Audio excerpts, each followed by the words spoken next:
Former President Olusegun Obasanjo, Peter Obi, Aminu Tambuwal, and Bishop Matthew Kukah have expressed serious concern over the recent declaration of emergency rule in Rivers State.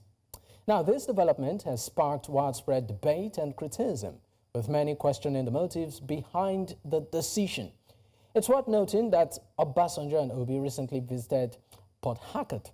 While the purpose of their visit is pretty much unclear, it's possible that they were showing support for the people of the state amidst the current crisis. Well, I'll be speaking today on the program with Abbas Idiong, a public affairs analyst. He joins from Lagos. I also have with me Dr. Peter Piper, is a civil society activist and public affairs analyst. I'd also be speaking with Abdul Danbature, spokesperson for the Arewa Youth Assembly for Good Leadership, also joining virtually from Abuja. Well, of course, let's take a listen to some of the things that were said. Of course, there you have it. Let's start off the conversation right now with Abbas Idiong. He's a public affairs analyst who, of course, is joining me virtually from Lagos. Thank you for your time. Oh, happy to be here. All right, great. Let me start by asking you, the very obvious question, which, of course, a lot of Nigerians are still reacting to. The state of emergency in Rivers State and, of course, the development that followed, the appointment of a sole administrator. And just today, again, we got a wind of information that some topical or key officials of government have even resigned, and replaced almost immediately. I mean, what do you make of this in light of the Constitution of Nigeria? Well, this is not what you would call a regular situation. I'm sure everybody knows that in the build-up to this state of emergency, there was a crisis between the executive arm and the legislative arm of government in Rivers State, leading to a paralysis of governance in that state. And the president took, in his opinion, steps required to restore order and calm to Rivers State, which has led us to this regrettable, I would say, situation where a state of emergency has been imposed on Rivers State.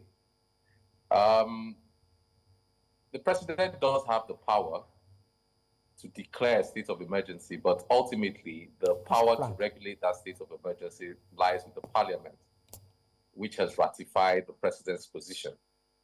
And if you recall, the state of emergency clearly stipulated that all political office holders, all elected political office holders are to be suspended. It also means that with a sole administrator in charge, he needs to take away all factors that would be responsible or would cause crisis in Rivers State. And that's why I think you have commissioners and various elements of government resigning and clearing the way for the sole administrator to run the state properly. So in essence, there's been some constitutionality, but there's also some illegality, which only the courts can determine. So in a nutshell, right, a state of emergency has to do with the three arms of government. The executive declares it, which the president has done. The parliament ratifies it, which they have done as well. And where there is any concern as to the legality of any actions taken by the executive or the parliament, the courts will have a say in the situation, the ongoing situation. So if anybody feels aggrieved, anybody feels that what the sole administrator is doing can be challenged, the person does have recourse to court. The governor of the state, Fubara, and his assessment when it comes to, of course, the handling of this issue from inception. For some Nigerians, they feel that Governor Fubara, acted from a point of weakness. Even though we know that, yes, he was handpicked by his predecessor, who is now the Minister of the FCT, Nsumwike, as some would even use the term, is his boy, right? But when all of this started happening, a lot of political observers felt that, look, as the governor of the state, you take the driver's seat and hold firm because people actually voted and believed in you. So my question to you is this. Did Governor Fubara appear weak, in all of this, or was he just hands tied? Well, I mean, but with hindsight, anybody can describe Governor Fubara as weak, but I think that he had limited options. And but he's the governor of a state. How limited can his options be? His options were limited to using the lawful options available to him. And the lawful options available to him was to find a way to appease the House of Assembly members. Maybe not all. He could have gotten a sizable number over to his side. I think it's curious that you would have 27 members out of a 31-member chamber. 27 stayed united for more than a year. And you had a governor in place that had all the equipment, all the tools to have brought those guys over to his side. So I think that's where he missed it, as far as I'm concerned. But if you are asking if the governor could resort to self-help, which is to take the laws into his hands, I don't think he had that kind of option available to him. But this is a test case for democracy, however, because what's happening in Rivers State is being watched keenly across the country. And I think a message must be sent to the governors that you must work with your House of Assembly. Your House of Assembly isn't there to pander to your every whim. Your House of Assembly is co-equal to you, is an arm of government. They must be respected and they must be treated with the respect and decorum that they require. This has happened in Edo State before, where the governor sidelined the members of the House of Assembly, demolished the House of Assembly and worked with less than 10 members of the House. And clearly, that's not a situation where the Constitution envisages. So in this case, whilst people may say that the governor was weak, I think that this state of emergency has actually saved the governor. Because you think, I'm sorry, you said you think the state of emergency actually did save Governor Fubara. Absolutely. How? Because members of the House of Assembly had prepared articles of impeachment, and they seem to have gotten a solid ground to push those articles of impeachment forward. I mean, the governor, the Supreme Court had declared that the governor's budget appropriation was illegal, and the appointments that the governor had made, the commissioners, were all illegal. So at that point, those had formed the basis for gross misconduct, which the House of Assembly was pushing forward as a basis for the impeachment of the governor. So this state of emergency has merely suspended the governor. It means that he's still the governor. And of course, before, it might not take 6 months, but the governor can come back after 6 months or before 6 months, depending on how the situation in Rivers State resolves itself. Okay. All right, Abbas Idiong, let me leave you for a moment, and let me come to Abdul Danbature on this one. Now, Abdul, I mean, you are the spokesperson for the Arewa Youth Assembly for Good Leadership. Let me start by saying welcome to the program. Looking at what is happening in Rivers State, let me take your opinion first on the idea of the declaration of a state of emergency and also the suspension of Governor Sim Fubara, right? Of course, Abbas did say that, in a way, that declaration did save the governor. Did it?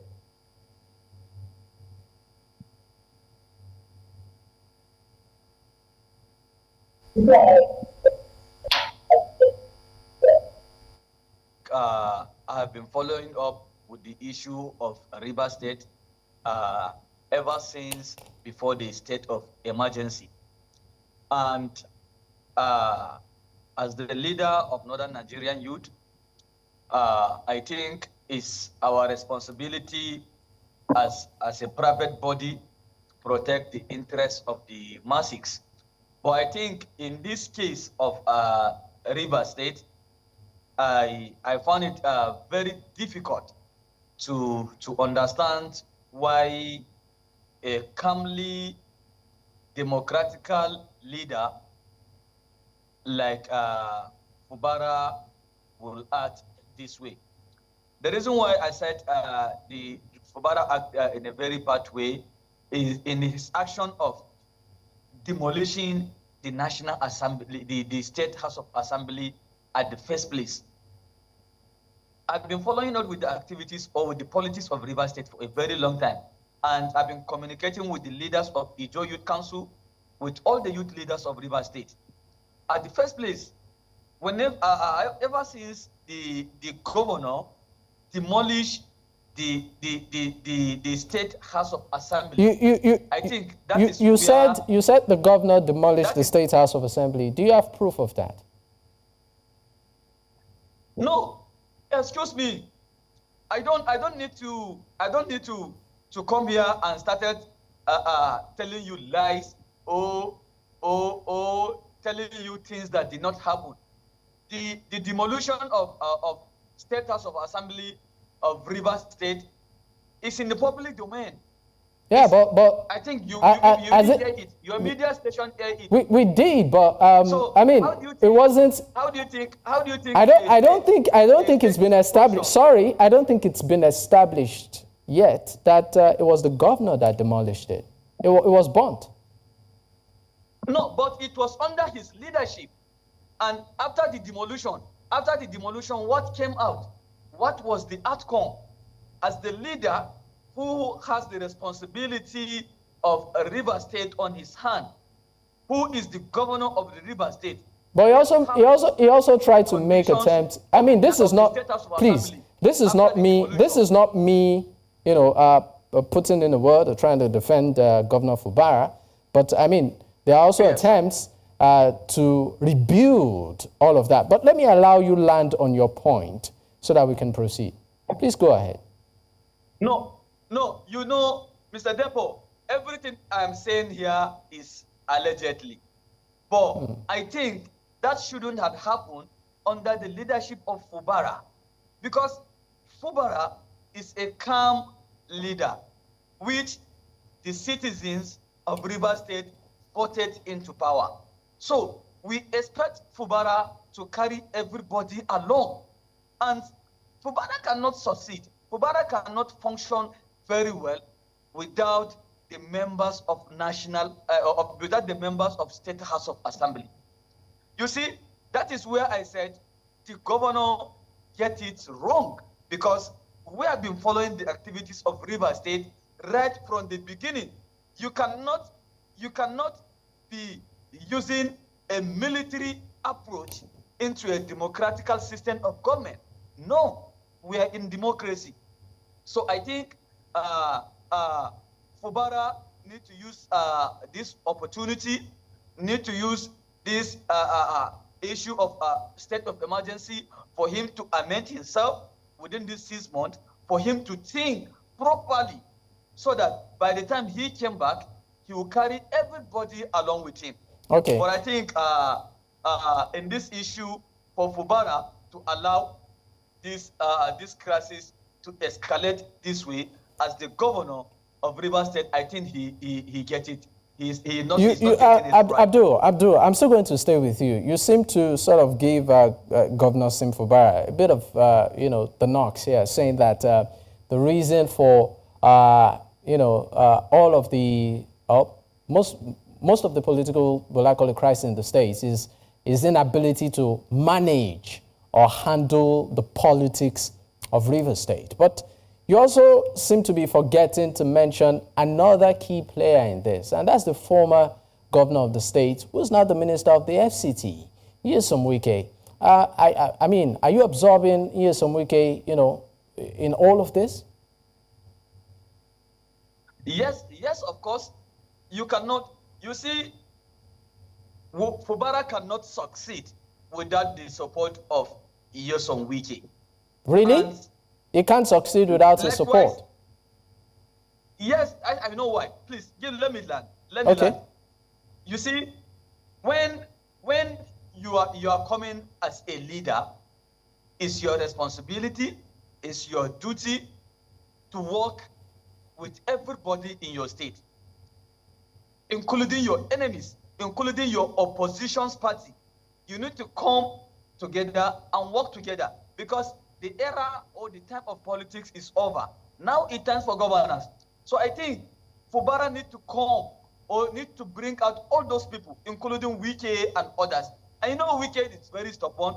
I know Wike can be difficult to control, but that shouldn't have been a problem to Fubara, because the responsibility and the leadership of River State as it is now lies on Fubara. So Fubara should look for a way that he can rule or lead the River State to the promised land. Because Wike is a minister now at the federal capital. He's no more a governor in River State.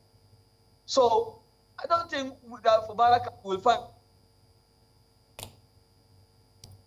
Mr. Abdul Danbature, I think we, of course, have lost a connection there with Mr. Abdul Danbature. Let me bring back Abbas Idiong. Abbas, I would like to believe you listened to some of the things Abdul Danbature did say as regards the handling of the state of Rivers by Governor Fubara, where he did allege that even the burning of the state assembly, was in a way linked to him. He alleged anyway. But I'd like your reaction to that. Do you think that Governor Fubara handled the politics of Rivers, badly? Well, like I said, it's easy to come to that conclusion when you're using hindsight to determine or to judge the actions of Governor Fubara. You recall that Governor Fubara met with the president and an agreement was reached. And in that agreement, from what we hear, he was asked to do specific things, which he did some, but he didn't do others. I feel that what would have directly led to this unfortunate situation is that Fubara took his eye off the presidency. What he should have been doing would have been to try to get as close as possible to the president. But I think his relationship with President Tinubu broke down when he refused or he was unable to fulfill the conditions spelled out in the agreement. But those conditions, I mean, for many observers, they felt it was largely to his disadvantage, right? So, I mean, it was a gentleman agreement, but it didn't really appear as if all parties were really willing to be committed to it. So, would you have also faulted him for maybe not, adhering to some of the conditions in that document? Well, the major plank of that agreement was the restoration of the members of the House of Assembly. And we could see that Governor Fubara took steps to accord them recognition. Mm-hmm. And then I believe he was advised to say that, look, if you recognize these people, it would then mean that the defection that had taken place would no longer hold sway. And he decided to toe that path, believing that under the law, once you have defected, you then lose your seats, which effectively means that the 27 members of the House of Assembly are no longer members of the House of Assembly. Unfortunately, the Supreme Court has clarified that position, saying that defection is not anchored. Defection doesn't just stay in the air on its own. A defection has a process. And until you've complied with that process, you cannot be said to have defected. As a matter of fact, the major factor factor in a defection is the declaration of that action by the Speaker of the House of Assembly. In this case, the Speaker was one of the people who had defected. So it was difficult for anyone to announce the defection of these members on the floor of the House of Assembly. So that's where I think Fubara made the error, believing that these 27 members were no longer members of the House of Assembly. Had he stuck to the legal challenge and recognized these House of Assembly members and presented the budget before them, perhaps we would have avoided this state of emergency today. But on the surface of it, having not recognized these members of the House of Assembly and not presented the budget to them, although he tried to do it pretty late, I think that's why the president had a good reason to say that governance had been paralyzed and therefore the state of emergency needed to be imposed in Rivers State. All right. At this point, let me leave you for a moment and let's go on a quick break. When we definitely return, the conversation will pick up. Thank you so much. Many thanks for staying with us. It's still Politics HQ on News Central Television. And of course, we are looking at the aftermath of the declaration of a state of emergency in Rivers State and the suspension of the governor of the state, Fubara. Now, this has continued to generate reaction from not just ordinary Nigerians, but even stakeholders within the polity. Let's take a listen to the reaction of former President Olusegun Obasanjo and also the presidential candidate of the Labour Party, that's Peter Obi, in the 2023 elections recently. Talking of democracy failing in Africa, democracy in Africa has failed. And why has it failed? Because it didn't have any in context and in content. It's not African. It does not have any aspect of our culture, our way of life, what we stand for, what we believe, Ubuntu. I am because we are.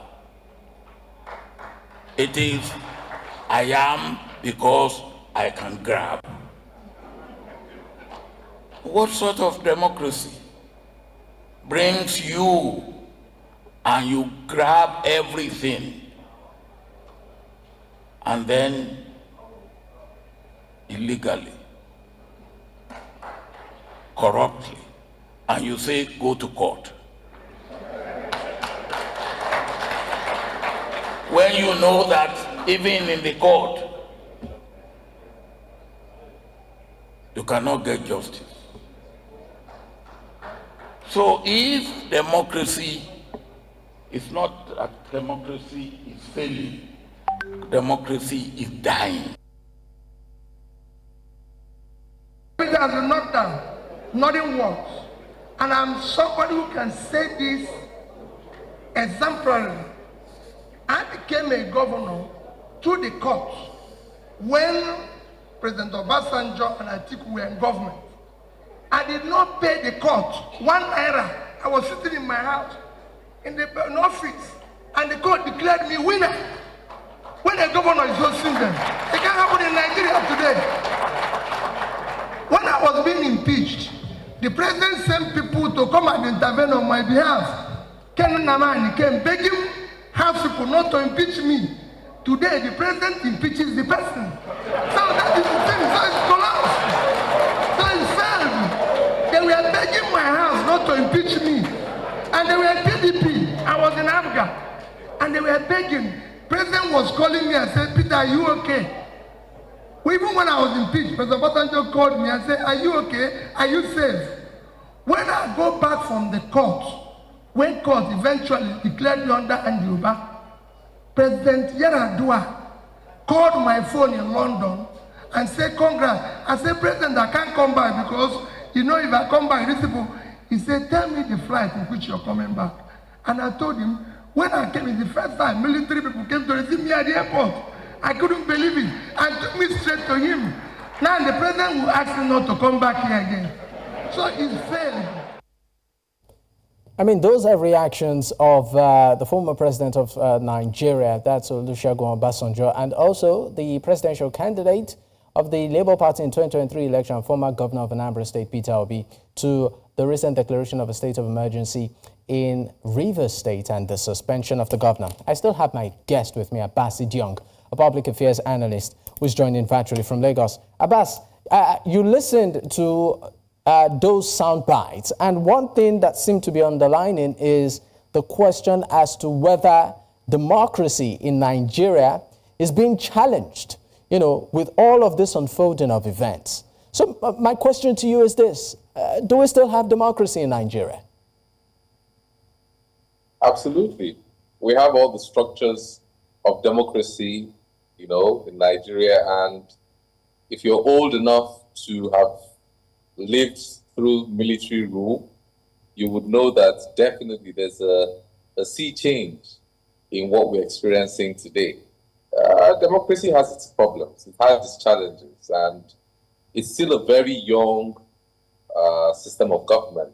It's just been less than 50 years since we had full-blown democracy, when democracy returned in 1999. So it's bound to have its ups and downs. But to go as far as to say that democracy is failing or democracy does not exist in Nigeria, I wouldn't go that far. What has happened is democracy in action, because I'm sorry, you said what has happened so far is democracy in action. But absolutely. But some will tell you that it contravenes what the principles of democracy stands for, the opinion of people. We've seen elections over the years that have been keenly contested. Some of them, even with glaring facts, where you would think, okay, they should be free and fair, but it seems like, these situations are not practiced within the context of the books when it comes to democracy. And looking at this issue in Rivers, some will tell you that, is it even democratic? Is it within the purview of Mr. President to suspend elected officials? So I believe those watching will ask you point blank, how is that democratic? How is that democracy in process? Democracy is not perfect, and you can't pick and choose what aspects of democracy you like. As far as you allow people elect their leaders, you allow the freedom of expression, you will have all sorts of things being thrown up. I mean, look at what's happening in America. Look at democracy across Europe. You look at democracy in what you call the West, the civilized West in the world. It's not perfect. But coming back to Nigeria, the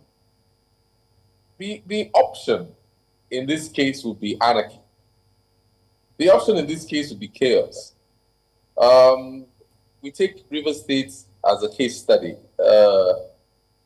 If the House of Assembly is at loggerheads with the governor, what's the option? And those are democratic institutions that have failed to work as provided for. I think recourse has to be made to the Constitution, which is what the President did.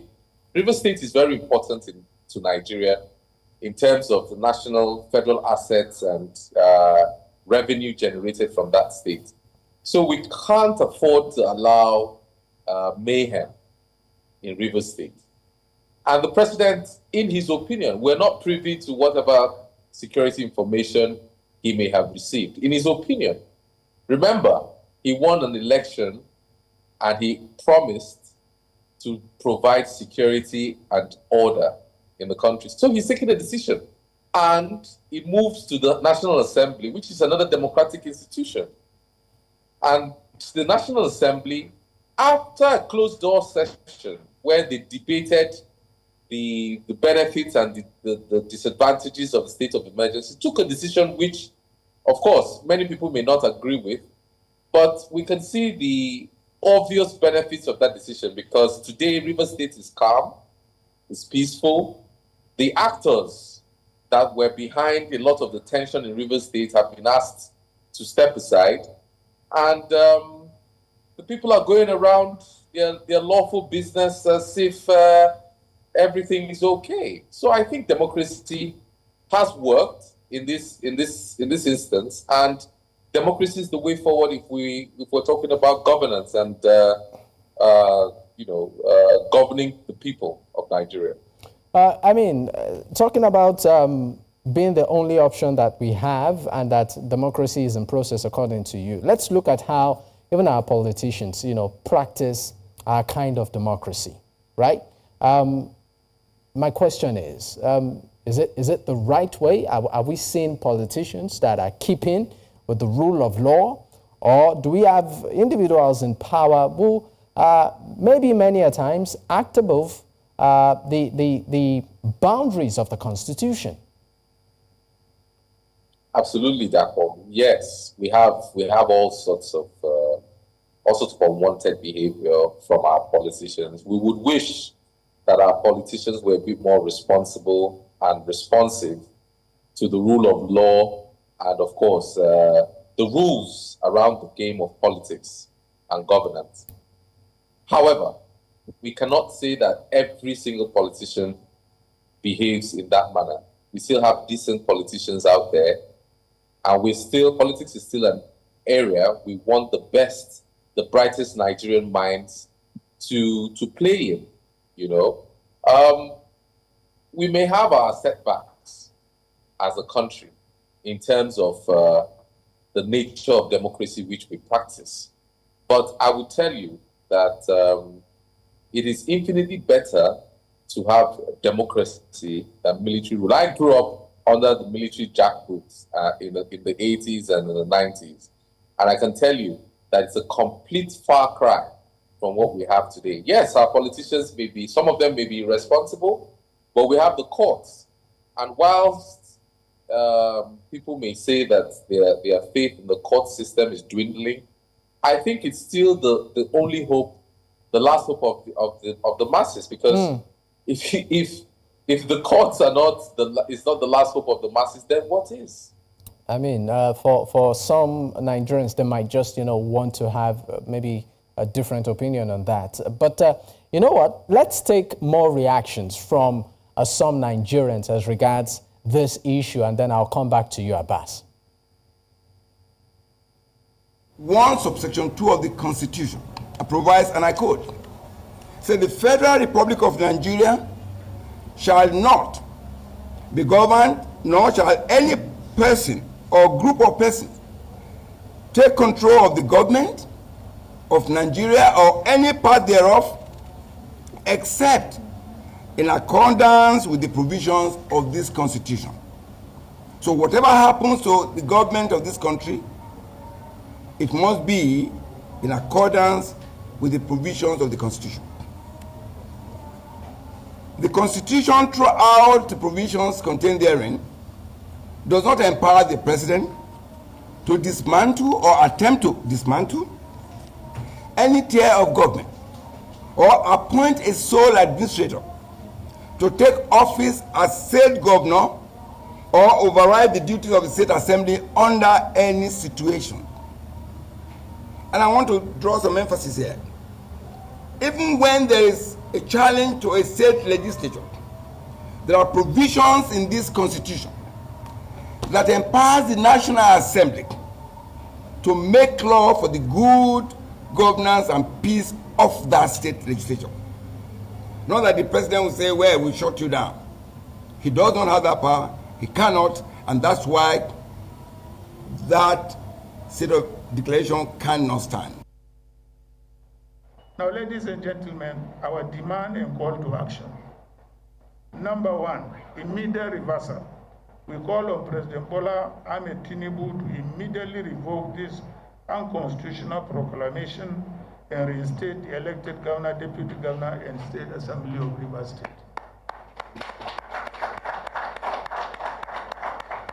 2, National Assembly reduction. We call on patriotic senators and representatives to vote against this illegal action when it comes before them for approval. The National Assembly must stand on the right side of history and not allow itself to be used to legitimize an unconstitutional power grab.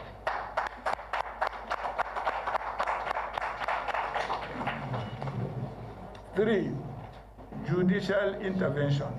We urge the judiciary to act swiftly in striking down this proclamation as it sets a dangerous precedent that could be used to arbitrarily remove any governor in the future.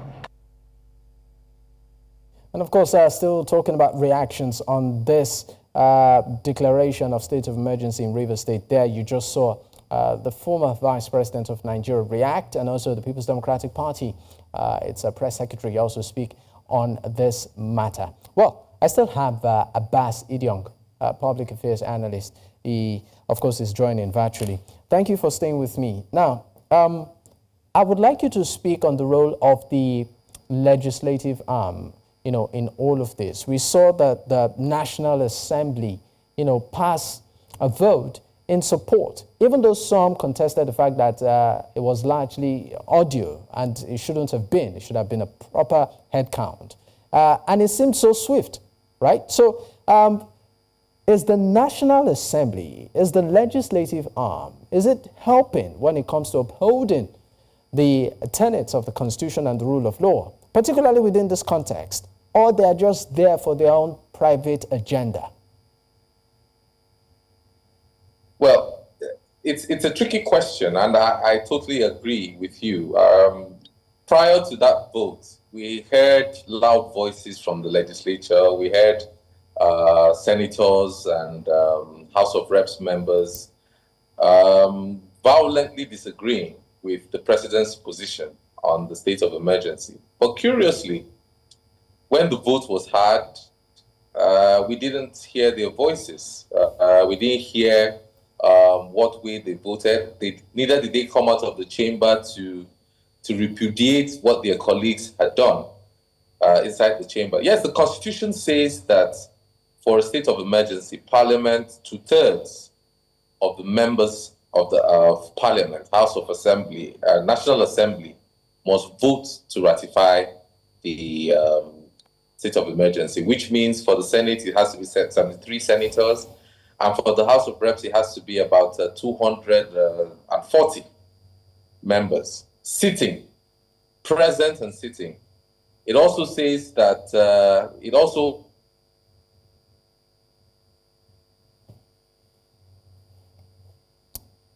implies. Can you hear me? Yes, please go ahead. It also implies that you cannot have a voice vote. Rather, what you should have is a head count.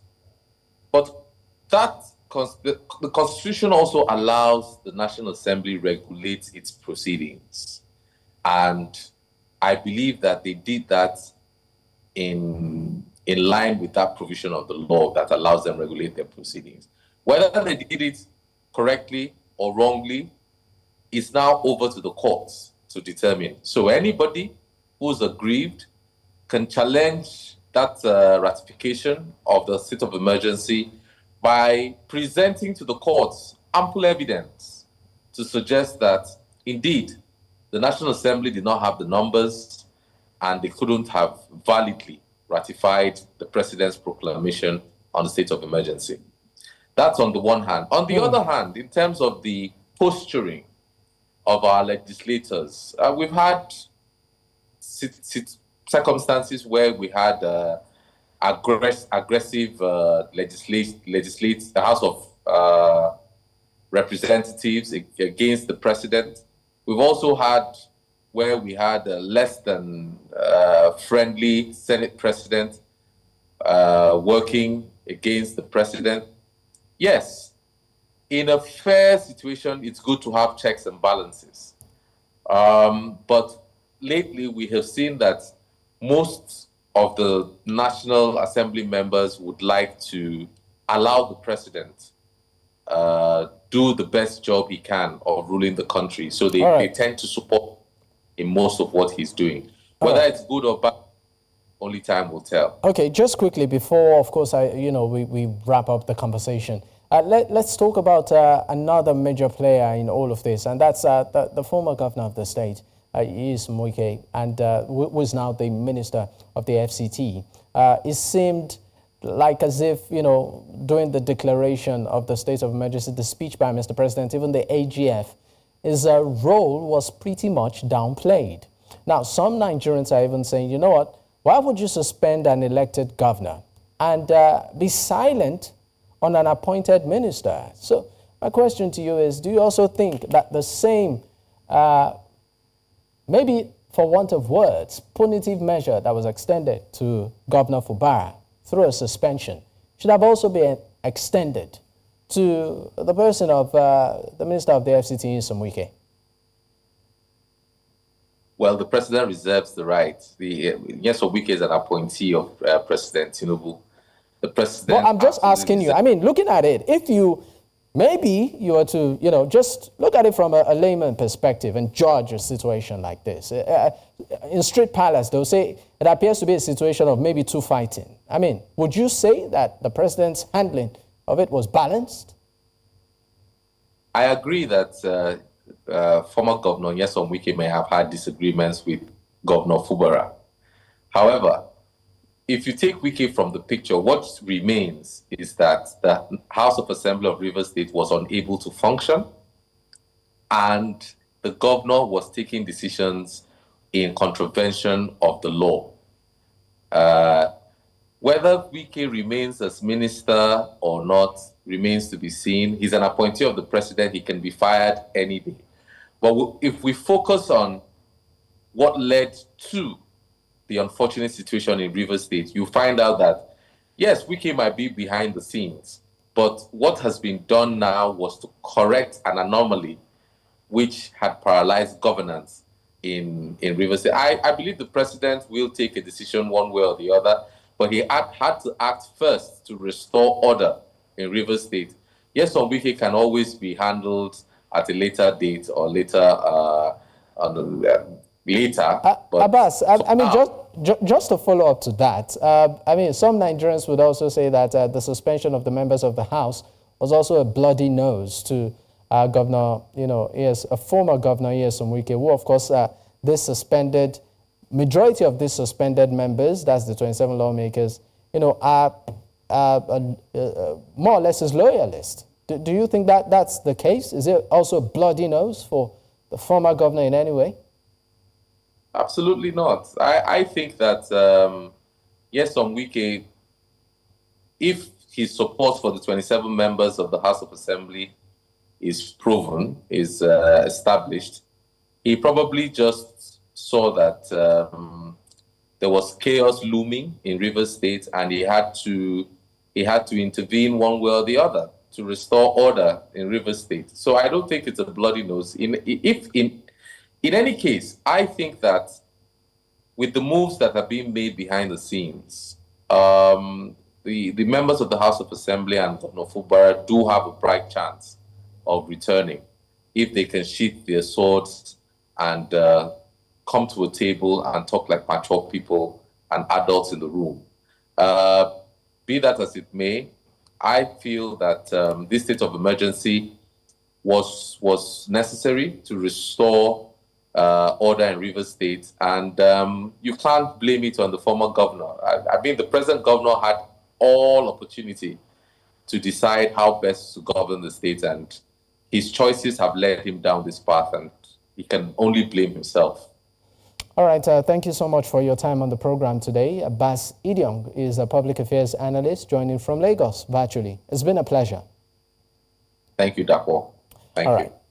At some point, too, I had Abdul Danbature.